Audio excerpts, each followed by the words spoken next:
buhay ko before, simpleng estudyante na yung simpleng pangarap lang niya na makatapos sa pag-aaral, magtrabaho ng maayos, matino.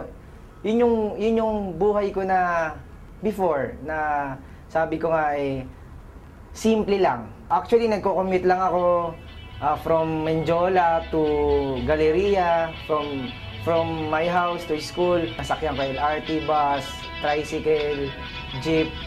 So yun, simpleng buhay dati. Nung nagsimula ako kay V-Mobile, iba yung pakiramdam na V-Mobile pala, pwede kang kumita at the same time, pwede kang tumulong sa maraming tao. Pwede ka palang maging blessing sa ibang tao. Sabi nga nila madalas, importante yung makatulong ka kaysa naman na madalas kang tinutulungan. Sobrang binago ni V-Mobile yung financial aspect ng buhay ko. Ngayon, may kotse na, dati nagko-commute. Malaking bagay si V-Mobile. Sa mga nagsisimula ngayon, set a goal. Kailangan yung pangarap mo isipin mo mabuti. Paghandaan mo. Huwag mo kakalimutan, syempre, Panginoon Diyos.